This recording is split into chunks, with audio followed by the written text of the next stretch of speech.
Sweet, sweet memories you gave me. You can't beat the memories you gave me. Take one fresh and tender kiss.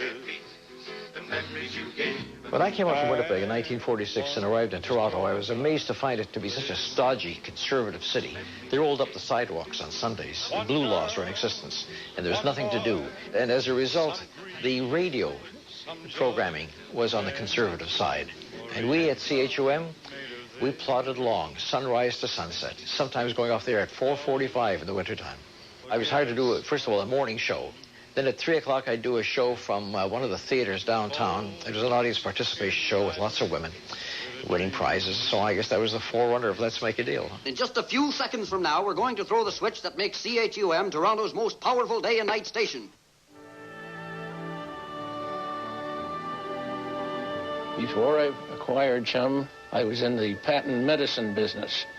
The gentleman who I worked for his name was Jack Part. He had marital difficulties, and there was trouble brewing, so I went to him and simply said, Mr. Part, before this trouble comes to a head, I wish you'd sell me something, so I end up with something I own myself. And he said, sure, that's okay, what do you want? And I said, I'd like the patent medicine business. And he said, oh no, that's mine, I'm not going to sell that. I said, well, what, have you got something else you give me? He said, yes, you can have the radio station. Alan sent a memo to the staff to meet in the boardroom. This was about May 24th, as I recall. And we all went in the boardroom, and he had a tape machine. He said, I want to put on a tape, and I want you to hear what we're going to do in CHUM to make this station work. And he put on what we considered a most raucous tape of an announcer. He said, this is it. It's called Hit Parade Music of Today. And starting Monday, we're going to do it. One of the announcers walked out, went in the boardroom, and got rid of his stomach. We were on Adelaide Street at the time. I wasn't trying to be a smart guy or anything, but I went through the station one night after there weren't many people around and threw out every record that wasn't a top 40 one. Threw it out the back door on the street. And so when the DJs came in, they only had 40 records. And that was May 27th, 1957. Well, since my baby left me, well, I found a new place to dwell. Well, it's down at the end of Lonely Street, that heartbreak hotel. I'll be so lonely, baby.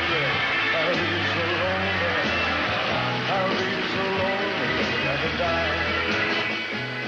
Well, here is the first chart right here. It's the May 27th, 1957. Of course, Elvis Presley was #1 with All Shook Up. The cat was unknown in the beginning. After a few charts, it was discovered that her name was Clementine.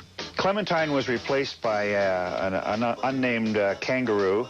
And then the kangaroo was replaced by a music note with caricatures of the jocks at the time clinging to it. I mean, if you think about that thing, it had Perry Como, Fats Domino, Elvis Presley, and God knows who else on the same chart at the same time, all vying for #1, right? So you and your younger brother may be in a battle at home because you like Presley and he liked Pat Boone, or vice versa. So it was a universe unto itself. It was very simple. It had good guys and bad guys. Good guys being the people in the charts you liked, bad guys the people you didn't like. And it was all neatly encapsulated in that chart. Every week you could do it, see it, and you'd either be vindicated or not. This is the amazing Al Belisca. These are 4 dedicated and very serious young gentlemen. Here's Al Belisca, playing hits for you. The Happy Morning Mayor is on the air with offices at CHUM 1050 Toronto. Well, what I remember the most about CHUM Radio in the early days was listening to Al Belisca. And I used to listen to his World's Worst Jokes.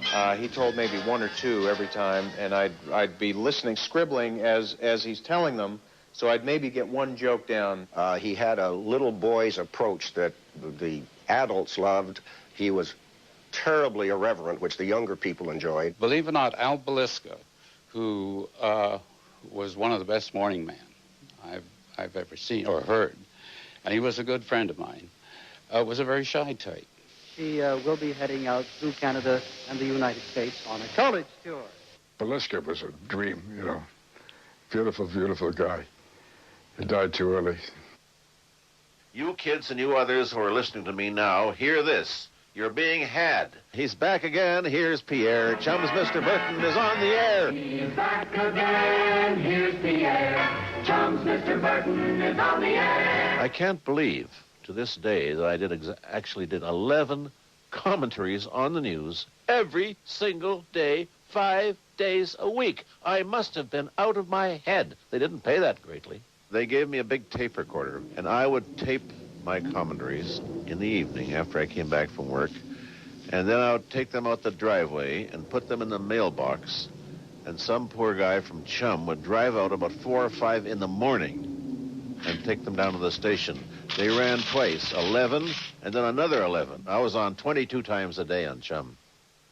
The Chum Walking Man might give you $1,000. $1,000. We put on this contest called the Chum Walking Man, and it was anybody in the city, ask everybody in Toronto, you know, who is a CHUM Walking Man? We would start at $1,000, which back in around 1960 or whatever was a big amount of money.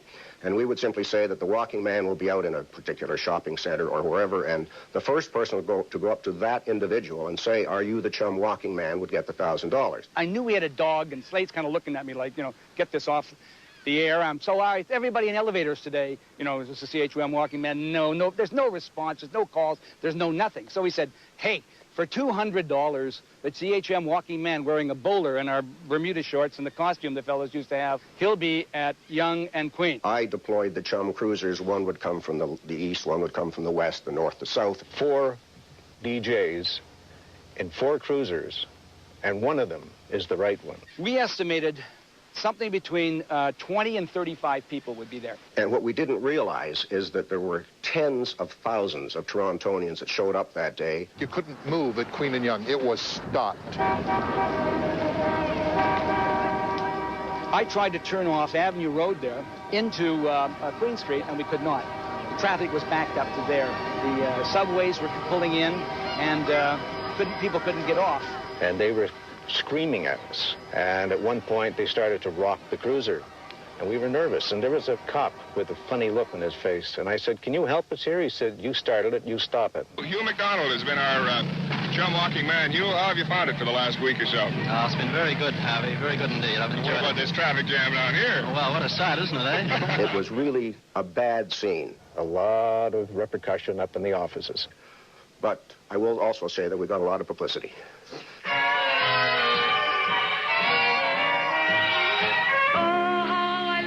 In the moonlight, with you and the new chum, I snuggle and cuddle wherever you go, with you and CHUM. When the moon is bright, stars in sight, oh, how I love you with all of my might. It's Chum 1050, wherever we go, on your radio, 1050 CHUM Toronto. Chum checks from the X. We had engineered it so that they always thought that CKEY was listening to us as they were and following us. And in many cases they were. But even in cases they weren't, we were giving the idea. They're always always. Are you crazy? So we get it through our spies that they decide to go for a trailer. You know, there's a big for the remotes and everything. And we zip up, Alan Slate and I, to Peterborough. We take a look at the trailer they're having built. We said, hey, we're another radio station. We'd like to have a trailer built. And they said, wonderful. Show us everything. They showed us everything. We could see all the faults in it. We could see the design, et cetera, et cetera. So 2 things. One, we came back. We ordered a trailer and had it designed kind of like a rocket ship. But secondly, I went right on the air with promotions. Chum trailer coming soon to your neighborhood. So everybody in the city heard all about the Chum trailer. And then when CKY came out with a Chum trailer, 2 things. One, they're copying Chum again. And secondly, it doesn't look as good. When you visit the CNE, make your first stop the Chum Mobile Station at the Princess Gates. There were so many funny things that happened, a lot of them around the CNE, where it was our big push inside the Princess Gates every year for 2 weeks, 12 hours a day, 6 days a week. The dreaded CNE. For 2 weeks every August and September we'd be down there, and we did not look forward to it. We were in the Chum Trail, pardon me, the Chum Satellite Station. You'd have to do a 3 or 4 hour show in this little fishbowl with this gang of grubby kids out in front, and they'd be banging on the glass and picking their nose and throwing up hot dogs. And the announcers would always be out there in their shorts and knee socks, passing out, you know, Chum fans and such to the folks standing around. Well, I was about 6 or 7 years old. I had to go to the bathroom. And I knew that there was some connection between me and Chum. Like, they'd help me. So I went over to the stage, and it happened to be Al Beliska, and I was kind of pulling on his sock or his shoe and saying, Mr. Beliska, I have to go to the bathroom. And he kind of looked down at me and said, get lost, kid. And because he didn't have any idea who I was. Well, Bob Lane happened to be standing right beside him, and he said, Al, you know who you just told to get lost? That's Alan Waters' son. Well, Beliska immediately bent over, picked me up, and carried me into the washroom. Then you did another 6-hour shift meeting the folks, signing autographs, and it was so hot, and that CNE dust would get right into your pores. You were absolutely miserable, but you always had to smile. We would get fined $10 if you were caught not smiling, and they actually had a plainclothes Chum smile cop lurking in the crowd. I'm not kidding you. And $10 doesn't sound like much, but in 1961, 62, $40 a week, four fines, and that's, you know, shoes for the kids. So I had a trick I used to pull. I would bite my lower lip like this. So it always looked like I was smiling. Just walk around all day. Across the street from the Chum trailer, there was a franchise food operation called Honeydew. And they sold honeydew in a cone. Well, of course, we'd get an empty cone because we knew them, and a full cone. We'd divide it in half, and we'd put vodka in the rest of it. And we had honeydew drivers. The complaining cut way back. It just went right down there. A lot of natural smiles on the jocks and the Chum chicks, and even the Chum chimp, I think, got a little snort of that. Chatter the Chum chimp. He was a baby chimp, but he had some instincts that were unbelievable. I remember we used to, one of the things we did was hire, whenever we could, the girls who had been Miss Toronto the year before. So if you came down to the exhibition at Chum Checks from the X, there was some very nice-looking women around. But Chatter, the Chum chimp we hired, he was a chimp out of Chicago. We'd hire him every year. He was about 5 years old when he started, but then Chatter grew to be mature, and his attitude changed. Chatter, in later years, took a liking to the Chum chicks. Now, when they saw Chatter, they just loved him. They just wanted to give him a big hug, a little pat on the head in his nice little monkey suit. Chatter, not being a dumb monkey, had other ideas. We have the trainer, we have the chimp, we have this nice-looking lady, we have a nice interview, and Chatter reaches over and just puts one hand on her breast, like this, and she says, he knows what he's doing. Friday afternoon, meet Bobby Curtola at Chum Satellite Station at the CNE. Friday's Bobby Curtola Day on CHUM. Fortune teller, can you see what my future's going to be? Who would have thought? I mean, imagine, back then, the 60s, Chum, it was #1 radio. Everything was happening. When you got your record played on Chum, you arrived. And for me, memories of Chum, the CNE, the Bobby Curtola Day that Chum threw for me was fabulous. Oh, it was a party. I mean, talk about fans. Everybody was there. Everybody showed up at the Chum trailer. In fact, John Sprague used to make those special honeydew drinks in the back. And, of course, all the DJs and all the kids, we used to get out there and sing along to the records like Fortune Teller, Aladdin. Memories for me. Great music, greatest radio station in Canada. Chum, we love you. CHUM 1050 Toronto. Whoopee. CHUM Toronto. Thank you, ladies and gentlemen. Before we go any further, I'd like to introduce the members of the group. Mike Darrow, would you meet Bob McAdory? Oh, Bob. Right there. How are you? Bob McAdory, that's John Sprague right there. My name is Gary. Very pleased to meet you. Darrow, how are you?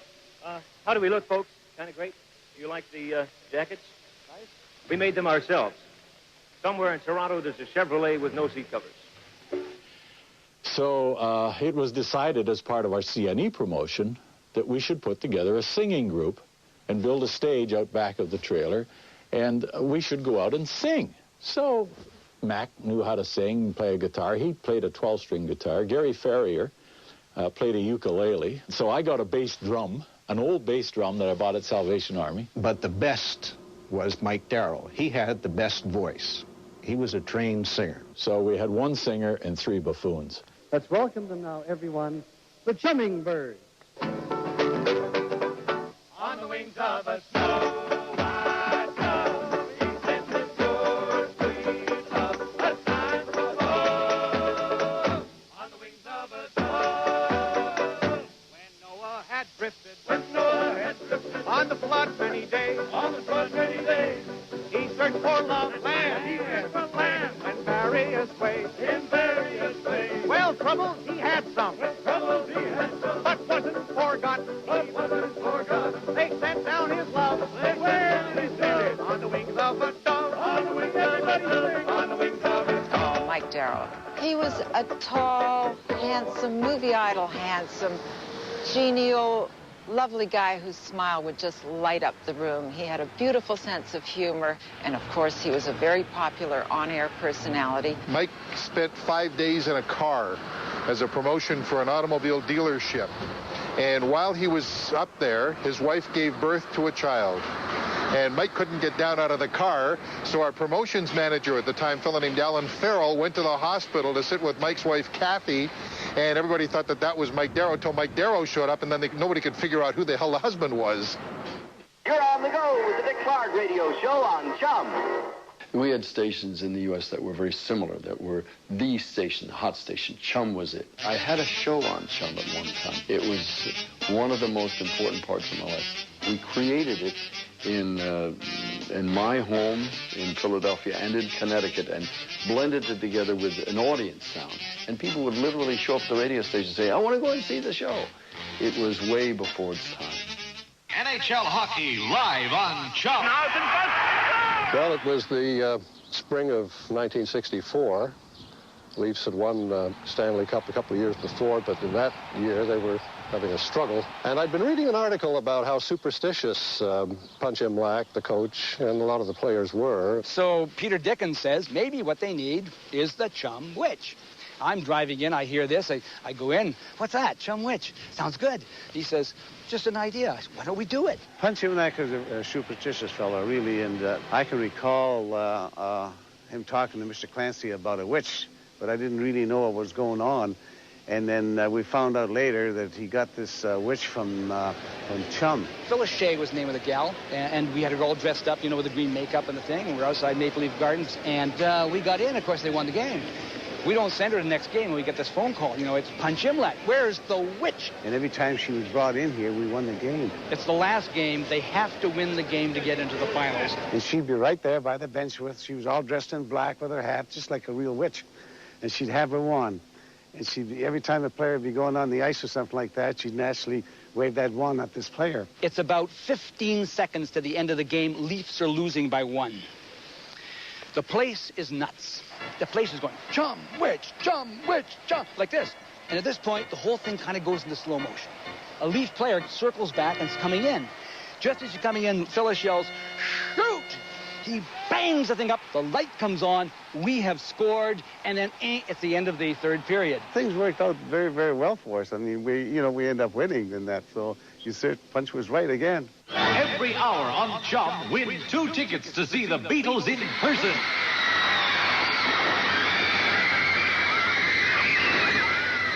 The first time that the Beatles came, I was asked to welcome them to the city, and they were, Chum presented them. And I went down early in the morning and talked to Bob McAdory outside.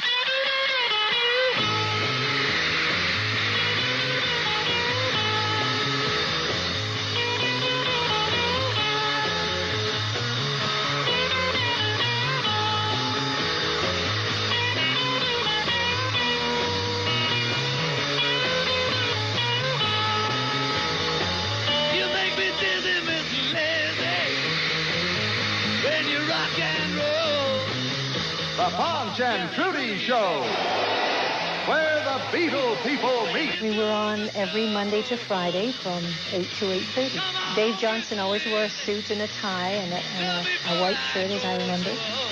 And even though he looked as though he was having fun, he seemed to take it quite seriously. And we just talked about the Beatles. Gosh, Dave was a total enigma for this business. A lot of us are shy. Dave was painfully shy. He had a toggle switch that you could turn on and he'd laugh. He had the best laugh I've ever heard before or since. And Dave had very high ratings, and the kids loved him. This is Sam Cooke, and I'm a Chum bug. Chum was it. Chum was everything. Chum was Jungle J. Nelson. Chum was Chum Charts. And Chum was the Chum Bug card, which was very important to all of us. My cousin Alice, her Chum Bug number came up, because if you listened, the Chum Bug number would come up, and then if you phoned right away, within a certain period of time, you would win, I don't know, tickets to the Beatles, something fantastic. So anyways, Alice wins, and we flipped out. She phoned in, and Ben Mergui, Bamangui, on the radio, you know, we just phoned because we wanted them to stop saying our last name that way because it was so embarrassing. Chum was such a part of my life growing up. I mean, I had my Chum Bug card, and I don't remember even how I got it. I don't remember if I sent away for it, but obviously it's very near and dear to my heart because I have it still. And I had a bright orange transistor radio that I got for my... I think I got it for my 10th birthday, and I was so excited by this transistor radio because it was bright orange and it matched my Chum Bug card. And I remember many, many nights just under the covers, me and my transistor radio and my Chum Bug card, listening to my favorite DJs. Ontario's Radio 1, CHUM 1015 Toronto, on the go-go. Hit Picker's Hotline. Hey, it's now 28 minutes past 9 CHUM time here on the Brian Skinner Show. 31 is the thermometer reading, going down to 20 tonight. There were superstars in the rock world who appeared for concerts and one-night stands, but they were relatively unattainable. But the ones that were left behind, the ones that got closest to those superstars, were the Chum disc jockeys. In those days, fans used to camp out on the street overnight. They'd be right on the sidewalk on Yonge Street, waiting for their favorite DJs to show up. I think it was a sort of carryover of mass hysteria, but they used to scream as you arrived for work. You'd park your car at the side parking lot. They'd rush out to meet you at the door, autograph books, cameras. I think we felt as if we were sort of, in a way, at a much higher level than maybe we really were. CHUM 1050 Toronto. 1050 Chum. Well, it was a weird thing about Chum. It was because I had an auntie who used to call my mother, and like Herman's Hermits had like the #1 record in England, and my auntie would be all unhappy because she would say, well, I didn't hear it on Chum yet. I'm enter in the eighth, I am. Enter in the eighth, I am. Once it started to be on Chum, we would get these phone calls at like 5 a.m. in the morning. They just played it on the breakfast show. And that was the big excitement for us, that we could be heard in Scarborough. You know, like we were #1 in New York and #1 in England and everything, but for my Auntie Celia, they played it on Chum. Chum was the station. It had to be on Chum, and then all the rest of the stations across the country followed suit. If Chum played it, it was a hit. The other stations watched their playlists very carefully, and particularly their chart. Back in those days, they had charts. Chum chart was the Bible. If it got on the Chum chart, every store would stock it. If it got into the top 20, every store would stock it heavily. It was very important, even back then, 30 years ago I'm talking, to get the record introduced on a major radio station. And Chum was the major top 40 station, breaking station in Canada. But it was a song called Remember Me, I'm the One, which was, it was produced by a small Canadian company, Chateau. Chum put a couple of those singles on the air for us, and one of them was mine. And the records did quite well in the public response. The first time I ever heard any kind of Robbie Lane and the Disciple record on Chum, I was in the car with a bunch of guys on the way to rehearsal, and we pulled over and just listened, turned it up loud, full blast. It was the most exciting thing that had ever happened at that point. Chum, in many ways, was the forerunner of what you can call the Canadian recording industry of today. Because if CHUM had not done what they did, the industry wouldn't have been half towards the goals that it is today. CHUM was a very important part, and I guess they still are. Hello, speak your mind. Hello, Larry. Yes. I would like to talk about... Considerable cloudiness, some early morning fog patches, mainly sunny and mild this afternoon and on Saturday. High today 70, low tonight 55. At CHUM, it's 64 degrees. This is Dick Smiley, CHUM Contemporary News. And now, from Toronto, here's Larry Soloway. Groucho Marx, at age 74, was showing the 1935 movie Night at the Opera. Just a ghastly picture. And there was a collegiate crowd, and he looked at the audience, and he spoke to one pretty young girl, and he said, "Pull your skirt down, it's distracting even at my age. 74 years old. That means that I've still got another 30-something years to go." I was given instructions to be myself, which means I could be just as frank, honest, rude, and unforgiving and intolerant as I always was. The story of my departure from CHUM, because I had gone too far with a series of programs on sexual dysfunction, became a kind of folk legend in the business for a while. We came to a point where I remember saying to Alan Waters, we're sitting in my office, and I said, the CRTC has asked for a tape, and you're going to have to go up and give them my head on a platter. So I'll resign. And that was it. It was painful.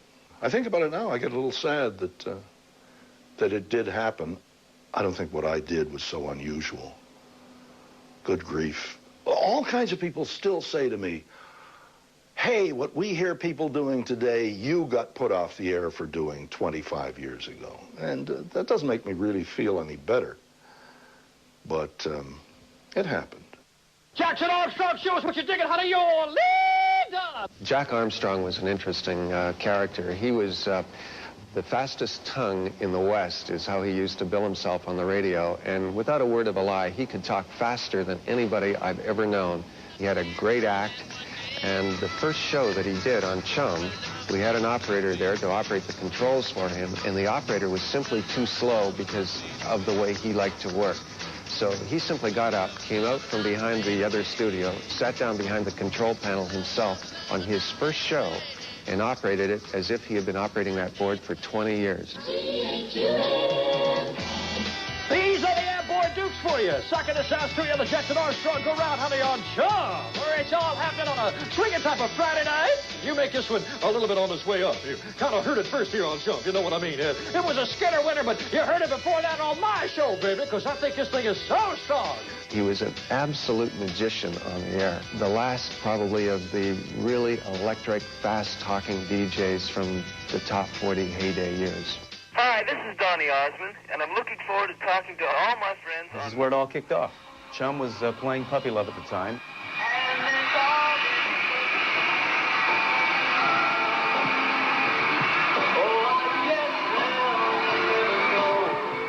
And I had no idea how many people were listening and loving Puppy Love. I was unaware of the fact that it was going up the charts like crazy. And they asked us to come over here to CHUM and be interviewed. And so we came, and all of these girls, thousands of girls, showed up.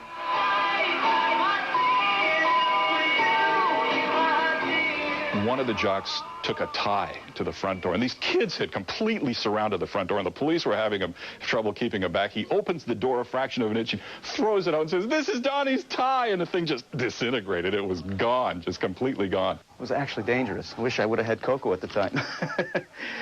But we had to sneak out the back. Someone help me! Help me! Wow, 25 years ago, I came through this door. And then they had the limo parked right out here, right over there. And they said, hurry and get in the limo as fast as you can, because everybody in front, all the thousands of girls, are going to rush around and get us. So we hurried and hopped in the limo and got out just in time.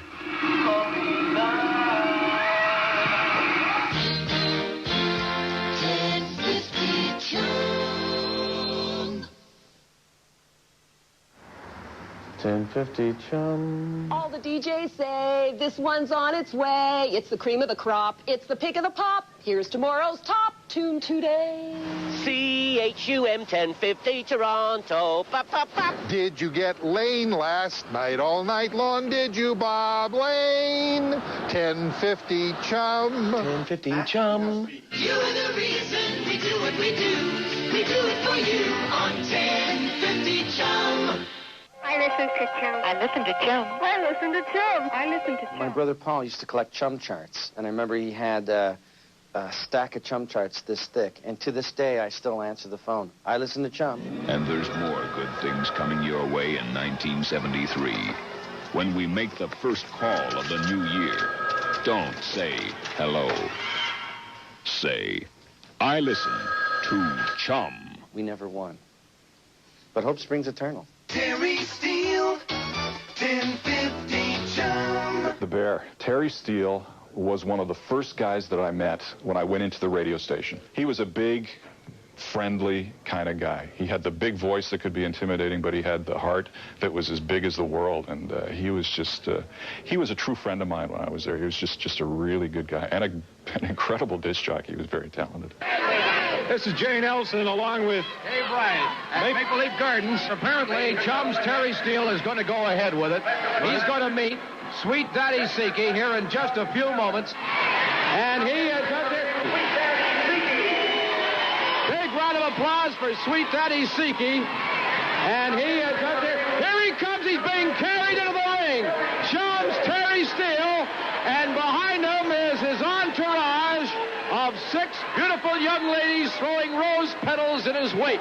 The longer he stays, of course, Jay, the more money he makes for the United Way. And he's staying. Oh, look out! There's right after Siki. Headlocked by Terry Steele, but he's down and over. Okay. Sweet Daddy Siki is on top of him now, but that's a leg hold. That's a leg hold he's got on him now. Terry's got the ropes. Come on, good man. Good man. Has to break it up. Now they're back on their feet again. And Terry is up on the shoulders. It's going to be a spin. It is. Terry's going around and around and around and around. Terry and up and over, down, out. And Siki's on top of him. 2, 3. It's over. And over at the C&E at this very, very moment is Mike Cooper going around on the Ferris wheel, attempting to break the world's endurance record. If he does, he wins an Austin Marina Coupe and a DC-10 trip for 2 to Los Angeles on American Airlines. With him is our own beloved... How the Ferris wheel came about, we had a jock meeting with all these wonderful disc jockeys, Terry Steele, Tom Rivers, Jay Nelson, and Bob Wood, the program director, asked us, he said, now we're going to do this big promotion. I need somebody to ride the Ferris wheel for 21 days, 10 hours, and 10 minutes to get into the Guinness World Book of Records. You'll win a car if you complete your task, and you'll get double time and a half. Well, my hand shot up. Me! Figuring, you know, if you're the very first one to put your hand up, you're going to get the gig.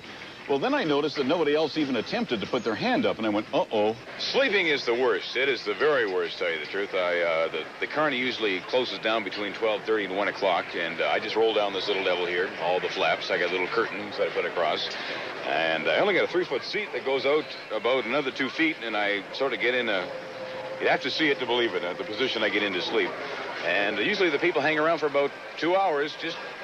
about 2 o'clock in the morning, because they really don't believe I stick it out here. You know, nobody knows this, and it was a well-kept secret, but during my second week of riding during a torrential thunderstorm at 3 o'clock in the morning, 3 guys decided to stay over at the C&E. My security guard had left for the comfort of his own car in the parking lot, so I was left alone to fend for myself, and I remember one of the carny operators gave me this great big, huge wrench. And he said, well, you just might need it one day. You just never know. It's a tough crowd. You know, I went, oh, great. Put it underneath my seat. As I tried to get out, they were just pounding the daylights out of me. And I found this wrench, and I held it up, and I started swinging it, and they all took off, and I quit. Bob Wood and his wife, I heard about the incident through all the radios. All the cruisers showed up. Bob showed up. His wife showed up in her house coat, and I had a black eye, and they actually had a cosmetician come in the next morning to touch me up, and they convinced me to go on for another week. And I did, because I was greedy. Ladies and gentlemen, the Bay City Rollers.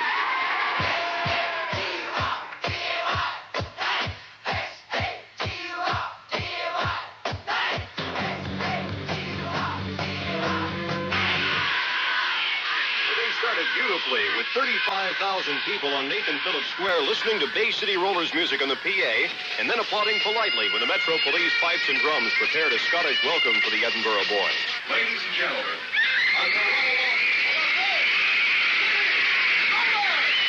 the group arrived in the hot square at 3 and made 2 brief appearances, waving to the crowd and shouting a few hellos before they had to be pulled off for the crowd's safety.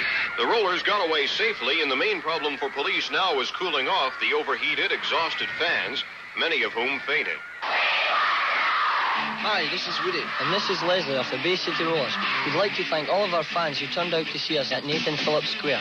And we'll be coming back to Toronto in August as part of our Canadian tour. So listen to CHUM for more news. See ya. 1050 CHUM, Toronto. New Morning Mayor starts December 2nd. Even your aunt and uncle will all love Jungle. The person that discovered Jungle J. Nelson was Marge Waters, Alan's wife. She had just found him one day just dialing around on TV. There weren't that many choices then, of course, and became quite a fan. Of course, I watched it all the time, and my kids watched it. But it really was a friend of my daughter Sherry's that suggested it, and she knows she's the one, so I couldn't very well take the credit for it. But it was kind of fun that he came, and he was great. Hi, Frankie Fun from Radio 1. Tons of fun. Yours for a song these many minutes long in this ocean motion of melody. I'll be here all day and bring you cheer on that way. Jay Nelson was probably the last great star of Toronto radio. One of the great talents I've ever worked with. So when I went to work at CHUM in 1970, working with Jay, he had that big Tuero cigar. He always walked out, "Hi, kid, how you doing? I'm going to be in a game show someday." Always talked about Hollywood. But he was brilliant. He was very good to me, very kind to the younger broadcasters. It was quite an honor to meet him, and I remember I can take you to the spot in the newsroom where I first met him. And it was one morning about 5 after 5 as he rolled in for his shift, which started at 5. And I introduced myself to him, and he gave me that typical Jay Nelson standoffish kind of approach and refused to shake my hand. And I thought, oh, my God, I'm not sure if I fit in here. And then, of course, you know, he laughs, pats me in the back, shakes my hand, and we had a good relationship. He came walking in at 6:05. And I was really nervous about meeting him. Came walking into the studio, and he said, "Yeah, I listened to your show on the way in. Have you ever thought about trying welding for a career?" And then he just turned around and walked out of the studio. At precisely 6 o'clock, he kicked open the door. He didn't even pay attention to me. He never said a word to me, didn't even look at me. So I figured, well, you know, he's getting into the mode, you know, of the morning show, so I understand. He came back in about 5 minutes later, and he said, "Who the hell are you?" And I said, "Oh, sir, I'm Mike Cooper. I'm the new all-night guy. It's a pleasure to meet you. I'm your biggest fan." And he goes, "Boy, do you suck. You're the worst You're the guy that was on the radio that I came in and went, uh-huh." Well, if I didn't start puddling up, I had a golf ball in my throat. I thought I was going to cry. I really did. And then I hear laughter from the newsroom. I said, "They're laughing at me. I can't believe it. They're laughing at me." He came in 5 minutes later and said, "I do that to every new kid." Jay Nelson came out to me after my first broadcast on the air, and he says, "Hell of a job, kid. Here's your bus ticket back to Halifax." I mean, he would just shoot you down in flames, but he was good. He was just a really, really creative guy, and I respected Jay a lot. He was really tremendous. I just want to say thank you and goodbye. It's been 17 years and 24 days. Absolute fun.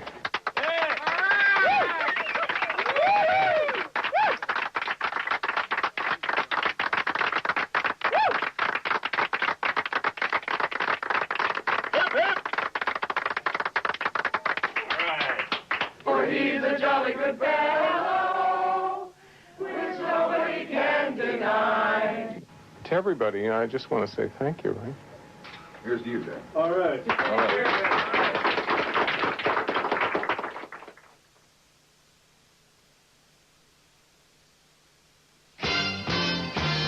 And here's how things looked at X-Mite this morning. We talk about the great personalities at CHUM. People forget how good this news department, the CHUM news department, was over the years. Bill Driley, Peter Dickens, and, of course, Dick Smythe. Smythe was a leader. He inspired us. You know, he had his quirks like we all did, but a great broadcaster, a great newsman, and he absolutely loved. I mean, the Dick you heard on the air, that passion, that's the way Dick Smythe is in real life. In those days, news in a quote, rock and roll radio station was a lot different. I mean, there's a lot more competition. They were exciting days, and that, of course, too, was a very exciting decade and a half of Toronto's history. A lot of exciting things were happening. The city changed immensely during those years. When I first arrived here at CHUM, Dick and I had desks that were side by each, and so I spent a lot of my morning ducking. At one time, you know, I had my back to Dick, and I changed that specifically because it was so dangerous. I mean, I'm an Aries, and Aries people are noted for their temper. I only saw him throw one typewriter, so let's not exaggerate the thing. He got mad one morning, and he just picked it up and let it fly. Yeah, I would... But the worst things he had were the missiles that were easily accessible. Coffee cups. I can't count the number of coffee cups that banged off that wall. We used to have a big board there.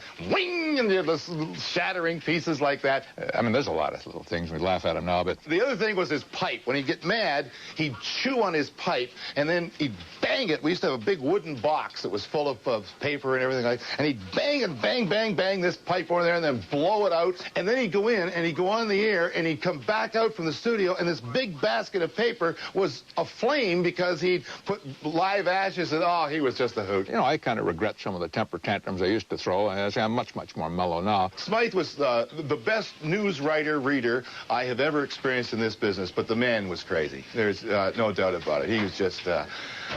he and Nelson were very good friends, and they belonged together, and they used to feed off each other because they loved to give each other the dig. We used to play gags. I mean, the thing we used to do, Jay was a very, very funny man. Very, very funny man. And Jay would come out in the newsroom, and he'd like to try out his jokes on the guys in the newsroom to see if we'd laugh, right? And I don't think he ever knew this. And we'd say, look, the next time Jay comes out, nobody crack a smile, right? And so Jay'd come out, and he had this hilarious routine, right? And we go, yeah, thanks, Dave. One would give the other the dig, and the other guy, and they both go, it was just absolutely nuts. Jay, there's two things he did. The day he put marijuana in my pipe tobacco, we had a great newscast that morning. Nobody really noticed any different, and then he started to get slower and slower, and here's how things like that. And he wasn't quite as angry, and I thought, you know what? This may be a solution to our problem. We can just get this legal in the newsroom and have him know out. Maybe he won't be so aggressive. I don't want to create the impression we weren't professional. We were. We had fun working, and I think part of the magic of it was because people liked each other, respected each other, had fun working together, that communicated itself on the radio station. And they were great days at CHUM and very happy memories. This radio station will be known as 1050 CHUM AM. Favorites of yesterday and today. We were the first radio station in North America with a chart, and up until today at 3 o'clock was the longest running chart in North America. Although a lot of our activities have been in the field of contemporary hit radio, everybody has to grow up. And today we decided it's time to get rid of the bell bottoms and the beads and all of the things from the past and take a bold step into a new future. The new 1050 CHUM AM. I remember the day in CHUM, they had an announcers meeting to tell the announcers what was going on, and I actually wasn't in the room. But I remember when they came out, they were all crying, and so was I. I mean, there were actually tears in the hall. It was just such a memorable moment for CHUM to be going away from the format that had made it such a great institution in Canadian broadcasting, to switch to this oldies-based format. Although they were the records that had always been hits on CHUM, it just getting out of the current music business was a big step, and it affected all of us deeply that day. Johnny's in the rec room, think about the baby boom. Chum's on the radio, playing all the songs you know. CHUM went to the oldies format because it had a lineage. The music was recorded for AM radio. It had been played on AM radio. It had a history of it, and it was totally acceptable. And it was embraced by the audience. Waking up is fun, you know, with Canada's best morning show.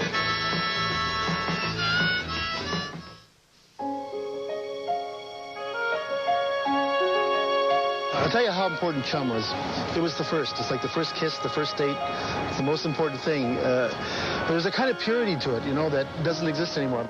You go anywhere in the States and mention CHUM in the entertainment business, it's respected and revered. And I'm not sure Canadians realize just how important CHUM has been. Anybody who's working in a radio station in Canada today that plays a rock and roll record or someday might, you owe your life to Alan Waters. He's the guy in 1957 who put his money on the line, his entrepreneurial spirit, decided to play real-life Monopoly, move those players around the board, and go with rock and roll. And we all owe our living to this guy. He's the best. We built this city. We built this city on rock and roll. Built this city. We built this city on rock and roll.